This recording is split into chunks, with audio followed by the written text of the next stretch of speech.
All right, welcome to Camp Okayest, powered by X2 Power. What's happening? My name is Sean Ritter. I am your host each and every week right here. We often bring in crazy random guests from all over the place. We've had a couple of it in, like multiple episodes, but this is going to be a little bit different of an episode. Little scheduling situation. We're supposed to have Drew Gregory and Jacob Hetner, both of the Kayak Adventure Series. We're going to join us to talk about the brand new National Kayak Series that is all over the country. They're wrapping up their season this next coming week, right near my home state of Wisconsin, and their tournament is coinciding with our state championship on the Wisconsin River system near, we'll call it the Wisconsin, like the Dells all the way. It's a lot of water. It's a lot of places. Really, really cool, interesting tournament series. So hopefully we can still have Jay and Drew on to talk about kayak fishing and just what it's like to start a new tournament series. So we're going to try and work on that as we go forward. There's a little snafu earlier today, which I'll just like, I'm going to be real with you. Like, legitimately, this is what happened. So we had agreed that we were going to meet at a certain time. We were going to record this episode. And then I didn't get a full confirmation back.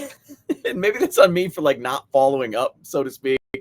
But we all do it. Like we're all busy people. You're busy. Like we're all busy people, right? Like we all have all kinds of things going on. So we just kind of like took it for granted. And like I'm checking like emails and stuff like right beforehand, checking messages, and I got nothing. I'm like, okay, so maybe they like didn't get like the confirmation message. And I had a project to work out of the house, which was our hot water heater decided to basically take a crap just the other day.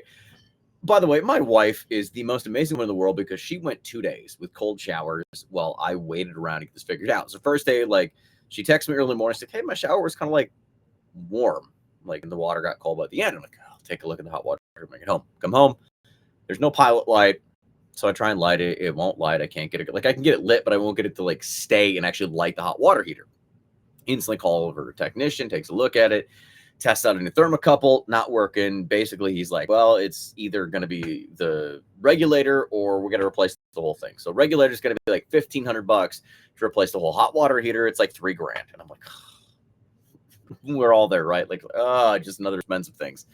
And I thought to myself, like, I can do that. I'll take care of it. So that was what I did. And instead of doing the show, I was like, well, I'm going to get this project done before my wife gets home. So it's not third day that she's got to take a ice cold shower.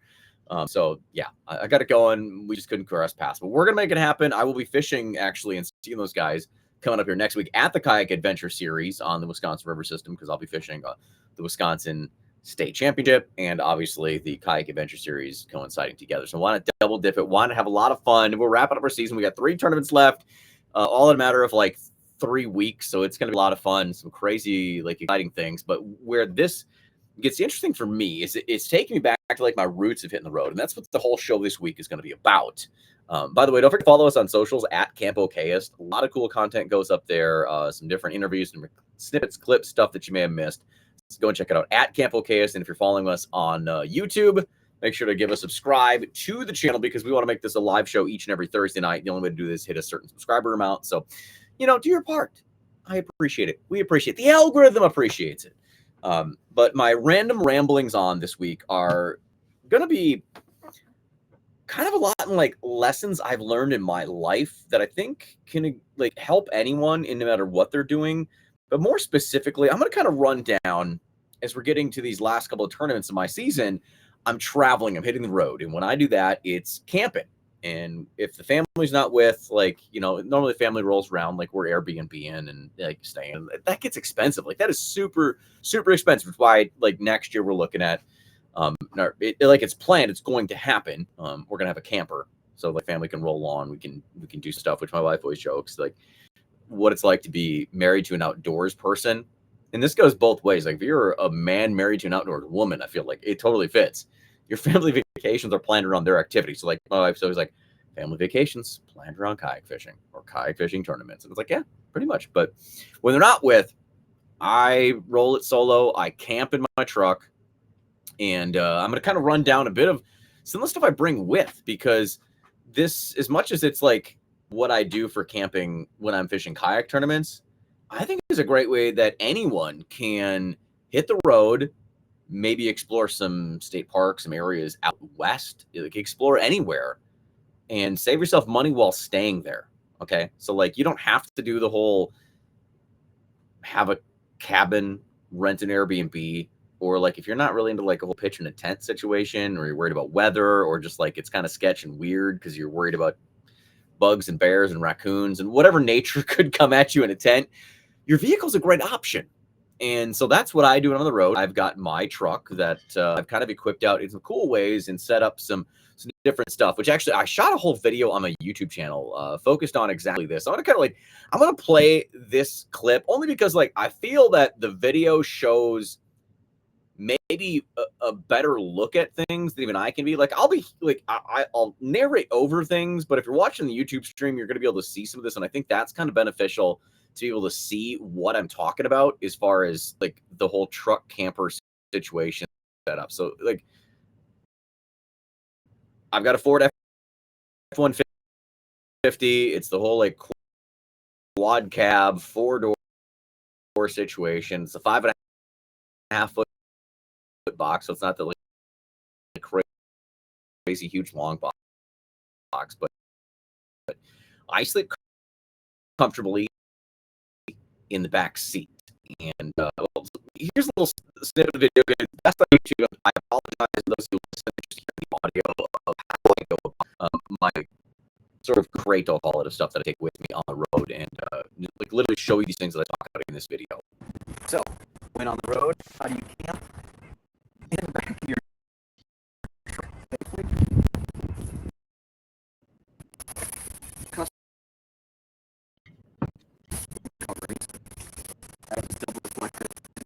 stuff.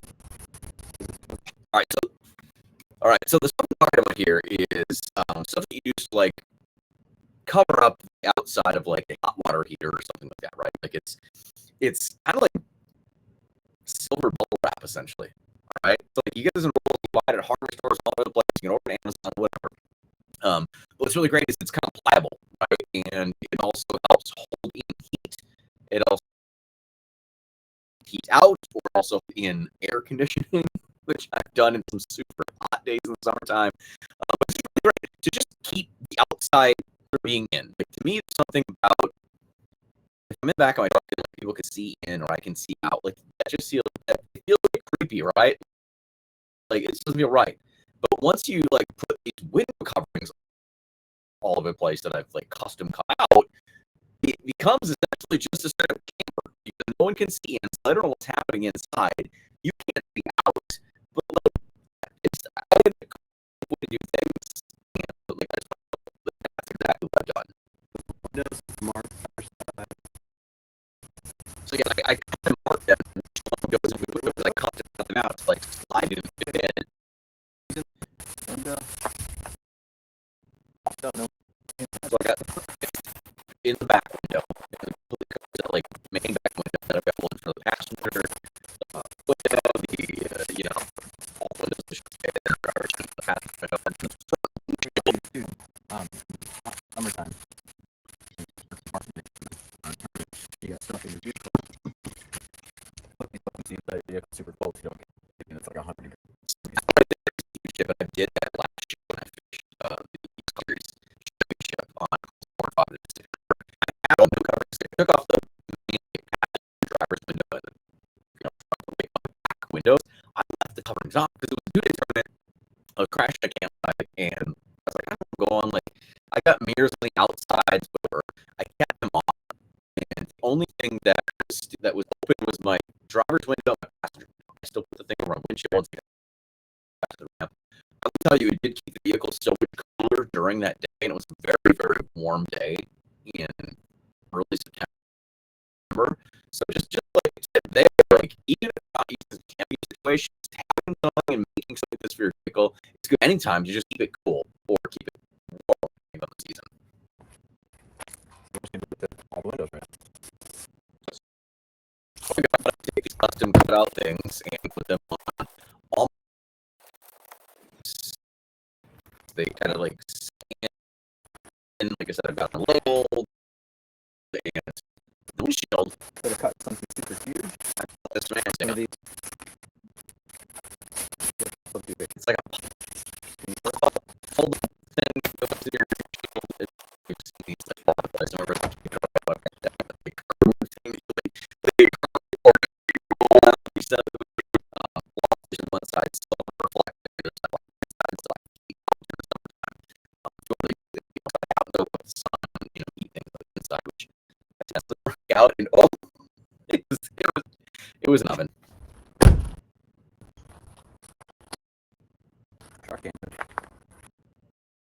Obviously, floor. So I got one of these. But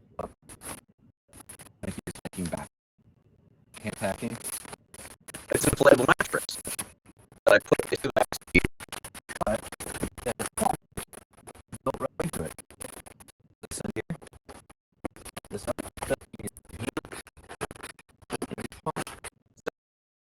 Literally, I use my hands and I pump up this air mattress essentially backseat of my truck, and that's what I lay on the floor. Last weekend, my son and I actually had like a little we did like a sleepover, as he called it, in his bedroom. So part of the sleepover was I sleep on the floor with him, but I brought up all my camp stuff, and so I rolled out the mattress and like pumped that on the floor, and that's where I slept. And so it's great to have that stuff. But I'm just gonna quick. Instead of the video stuff, I'm going to jump right into the crate here and kind of start showing some stuff, and I'll talk you through this here if you're listening to the podcast. I realized that it's not as good watching into the YouTube channel, which is why, again, I suggest that you go and follow us, subscribe to the YouTube channel. That's a great way to see things because I'm a visual person. I understand a lot of people are visual learners, and I am not a gatekeeper. I like to share things and show things about how to do things and how I go about things, mainly my mistakes that you can. So I've got a big green, like Rubbermaid tub to keep around. Like this is legit just my camping tub. Everything involved in a camping fits in this tub, right? And this fits backseat of my truck. This goes with me. Everything stays here. First and foremost, one of the most important things I have, obviously, is your sleep stuff. So I got like just kind of thin sleep and a pillow. Pull it up, boom. This obviously squishes down so it fits in the tub nice. I do carry like a hammock around, so if I'm somewhere or traveling somewhere and I got to use this is just a straight like hammock that's got the straps and everything, trees, and can like relax, whatever. So I kind of keep extra in there. One of the most important items to me that I use, and I got to get a link here, and I've got it on my socials, by the way. If you follow me at Bill Ritter, you can find this here. So you've all heard of a jet boil, right? Like it's the whole jet fuel pane, cooking system. Well, jet boilers are expensive, and I found this great company that does the exact same thing, and it's called Fire Maple. All right, this is their fixed star one. They've got like 3 different versions of this. This thing is freaking awesome. Like I've literally got it rolled up in a tiny little mesh bag. Everything folds together. The handles on the actual like boil pot itself fold against it, so like it is just one round tube essentially. But you pull it apart, you flip the handles out, and it becomes like an actual like legit pot handle. It's got a lid with like a strainer on it. You can fit your like propane butane tank inside of it. It's got actually a bowl that comes with it. So whatever you're cooking, whatever you're serving, you've got a bowl here, and the actual burner itself fits inside there as well. So like it just legit locks in. It's got the ignition switch. It's got an igniter all right on here. The tank goes on. Like this thing it's freaking awesome. And I think I paid like $40 for it. Jet boil versus this. It's the same thing. The price you absolutely cannot beat going with the Fire Maple. So if you want to check it out and actually save some cash on it, I've got it where you can do that. If I can't get the link up fast enough, because let's just be real, I was not prepared for this. Just message me at The Real Ritter or at Camp Okayest. Drop us a message. I will get you a link to check this out. This is an awesome, awesome system. I've literally went out and cooked like ramen noodles essentially on the road with this. You can make anything in it. The main thing I use it for a lot of times is making coffee. So whether I'm just getting water boiling and pouring it into a French press and making coffee in the morning, or I've actually started doing just like straight instant coffee, Cafe Bustelo more specifically. I'm a sucker for Latin coffee. I just skip water boiling, throw my little Cafe Bustelo in a cup, and I'm ready to rock and roll with some coffee. And it's awesome. So like to me, this is a great setup where if I can't get a fire going, I can't cook around a fire, I've still got a way to get water hot. Like you could legit in the back of a vehicle, whether it's an SUV, a car, or whatever. And yes, it's an open flame. Probably shouldn't do it in a vehicle. Could you do it in a vehicle and not have any issues? I mean, my not expert and my not telling you advice says, yeah, you could probably do it. Just throwing it out there. So like, it's a great option to have. And again, it takes up no space. I keep that boom right there in my camp tub. I keep a big extension cord because I prefer to sleep at electric sites, because obviously with kayak fishing, I've got batteries, I've got things I got to charge up. So I always try and get electric sites. I can't think of more than like one time I've stayed on a non-electric site. So always have an extension cord that runs from the electrical box directly into my truck. All right. So like my main batteries and stuff, I'll charge on the back of my truck, but I've always usually pull that before the end of the night. But when I'm in the back of my truck, this runs into the back of my truck. And I also keep in my crate here, this like, I don't even call it this multiple plug-in surge protectors, whatever you used to call it. This is not quite a surge protector. It looks a little differently. It's got multiple plugs on it. It's got some USB ports right here on the top of it. So I run my electrical cord from the box, like in my truck door, like under the door. You close the door. It's not going to cut off the cord or damage it in any way, shape, or form. Plug this under the inside. Now I'm powered inside my truck. Phone, all the other things I can plug in. I can charge it. I'm good to go inside the truck, which you can see I've literally got like a brick and an iPhone cord set up right there from a previous tournament that I was fishing and I just threw everything back in here. But here is one of the coolest things that I found at Target of all places. You can search Amazon, whatever, and find this thing. And this was when I fished the Badger State Midsummer Open last summer on Madison chain. And I stayed in just outside of Madison. It was like 95 degrees. It was humid. It was not something you want to sleep inside a truck. So that's one of those nights where right before bed, I turn the truck on, I get it running with air conditioning cranking, right? So I get it like 10, 15 minutes of air cranking to like really cool it down. But I've got this fan that's USB powered. So I take this USB powered fan and I plug it into the USB port on that power block, whatever you want to call it. So I got a fan to at least have some air moving throughout the night. So it gets cold in the truck with the air conditioning running.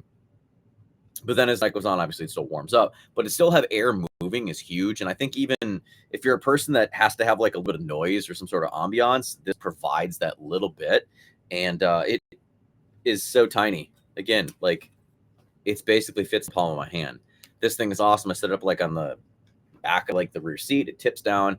I got air blowing on me all night long. It is, to me, one of the coolest things that I have in there. USB powered fan, search them up. Make sure you have one of those in your camp travel boat.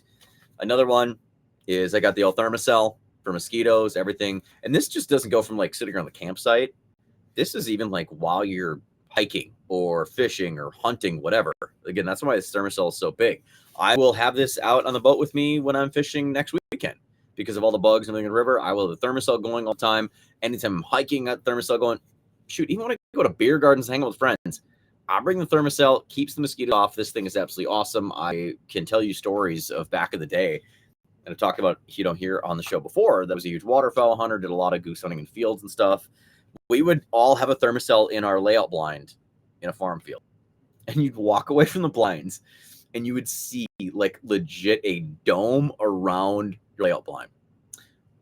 The dome was all the mosquitoes, and they wouldn't penetrate that dome to go into your layout blind. So like once you get in, like you were saying, there would be mosquitoes flying all around you. Hear them, but they're not coming in at you. Thermocells work. Hashtag not sponsored. Just saying, it's a great tool to have.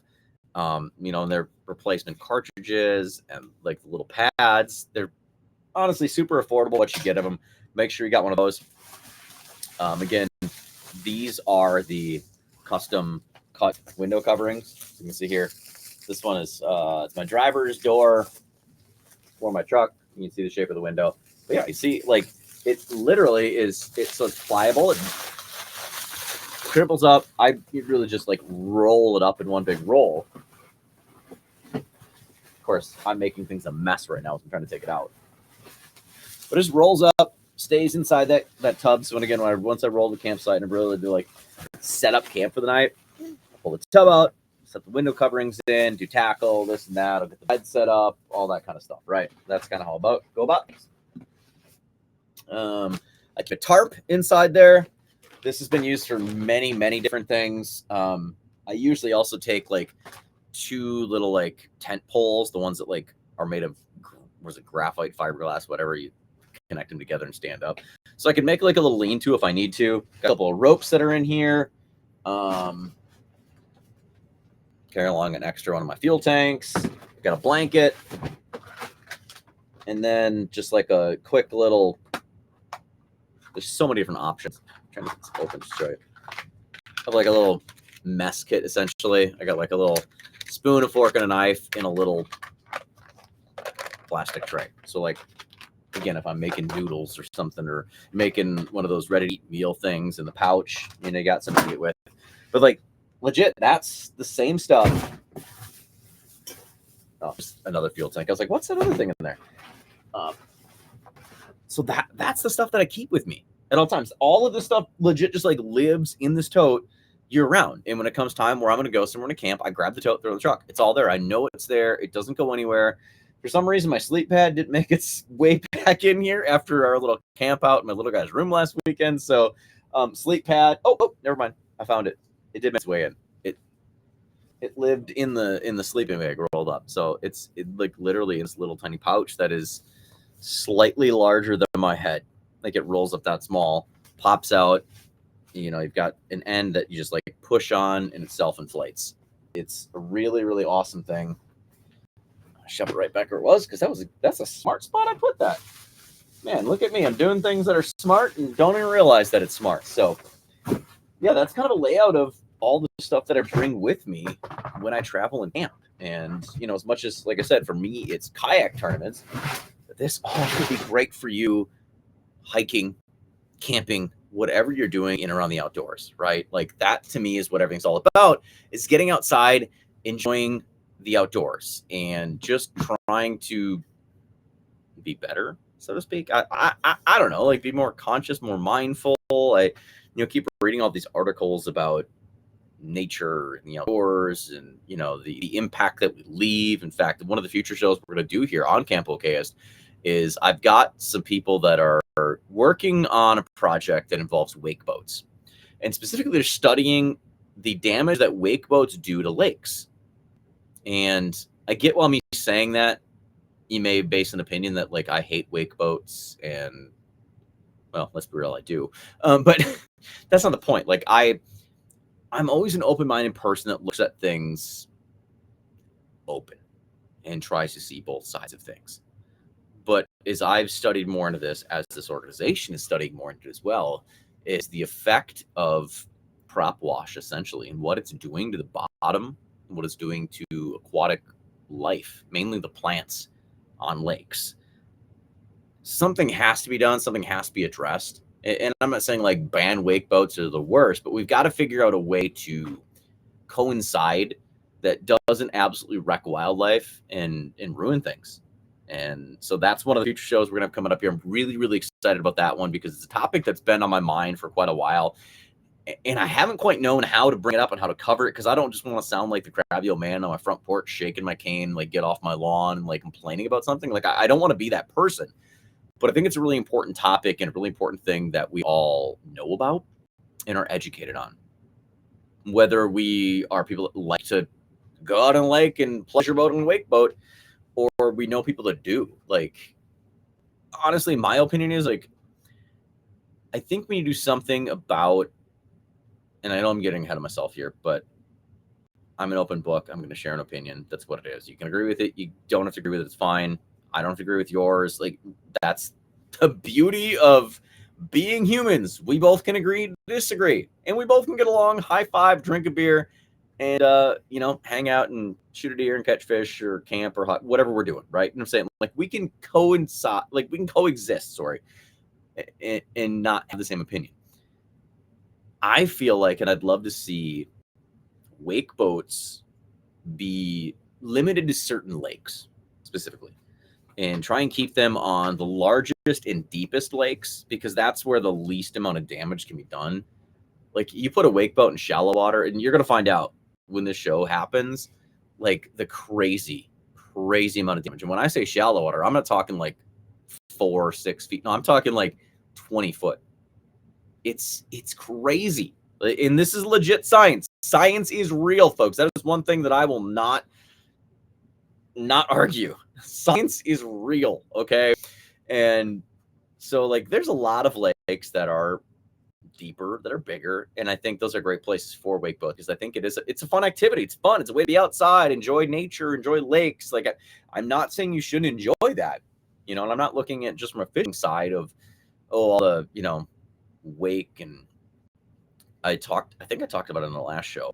The tournament that I had last, I took like 4 giant waves over the bow filled my entire kayak and was all from big wake boats. They're, first off, way too close. That's for the topic another day. But like, they legit throw huge wakes, and the, you know, damage they do to shorelines, not just the underwater, but you like think about waves crashing on shorelines. I remember when like water was super, super high on some lakes. There was times where we put in like those like no wake bands, because these wake boats would go around and just throw these huge waves and just absolutely would erode the shoreline. You know, like, it's eroding people's yards essentially into the lake.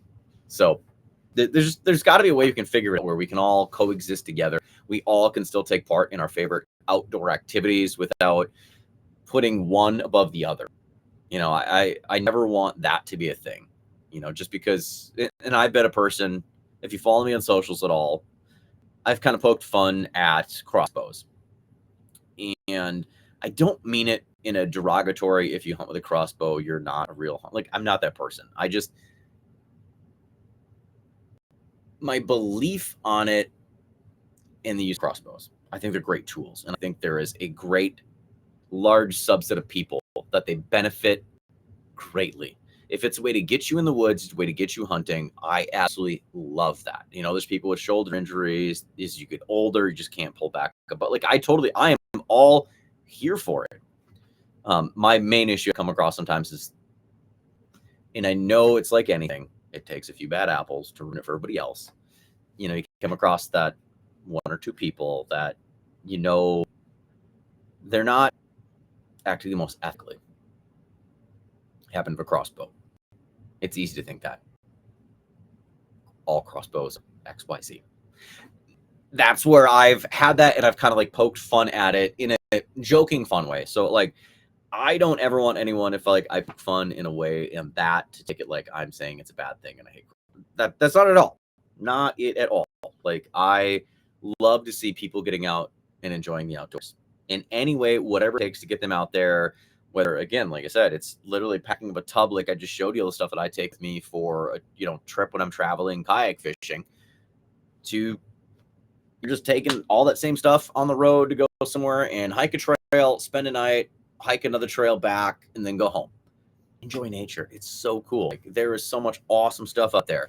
And if you haven't checked out the episode, or if you're just new here, did a great episode with Alex Beckers of the Backcountry Hunters and Anglers. He's the vice chair of the Wisconsin chapter, and just really looking at the effect of public land and the importance of public land management, and us as people, what we can do and need to do to help keep those places that we can have access to them. And that's something I'm huge on, being a person that grew up having private land, no longer have it. Now, if I want to hunt, I can hit public land like everybody else, right? A public landowner, you know, as everyone kind of tries to wear that badge honorably. But you're not going to be able to wear that without doing your part in protecting it. So you want to check out a great organization, by the way. Backcountry Hunters and Anglers, to me, is an organization that puts boots on the ground. They're really doing the work to make sure that we all have access to public lands. Public lands are still there for us in the future, and our future generations are able to enjoy them, whether it's camping, hiking, hunting, fishing, whatever it is. Public land is for us to use to enjoy the land. All right. And that's why I am a huge supporter of that organization. I'm not trying to make this like big giant ad. I just throwing it out there. But speaking of it, looking forward to Foam Fest coming up here this weekend. The Horicon Marsh Archers, along with our friends at Okayest Hunter, BHA, or Backcountry Hunters and Anglers, BHA, as a lot of times they call it.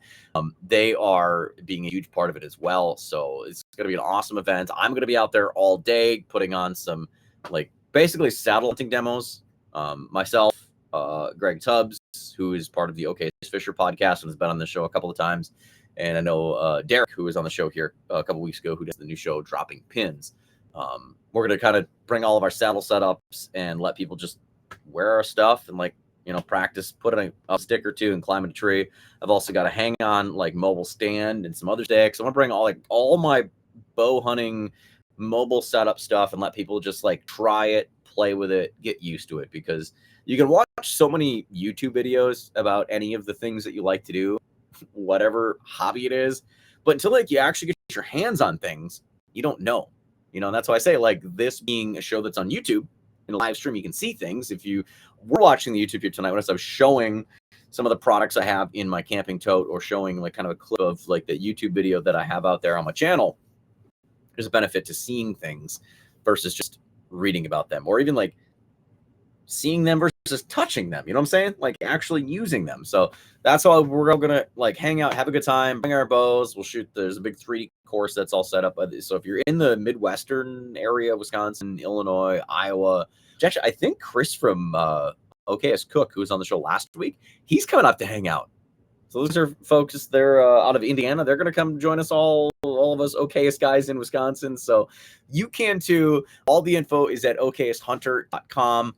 I don't want to take too much of the time this week because I feel like it's boring when I just ramble on and on and on and on. But I hope you got something from the show this week as far as traveling and just literally how minimalistic you can be to travel and camp on the road. I mean, yeah, you could bring a tent and pop it up. You could have one of those rooftop tent things on a truck or a car or SUV, whatever. Obviously, there's campers. There's so many different ways you can stay and travel at campgrounds or wherever. But I found this the most minimalistic, easiest way to go about things. I can roll up anywhere. Like my favorite was fishing tournament in Sancris Lake outside of Springfield, Illinois. Found this really cool like state forest, state park, or some state, it was a campground, $15 a night with 30 amp electric.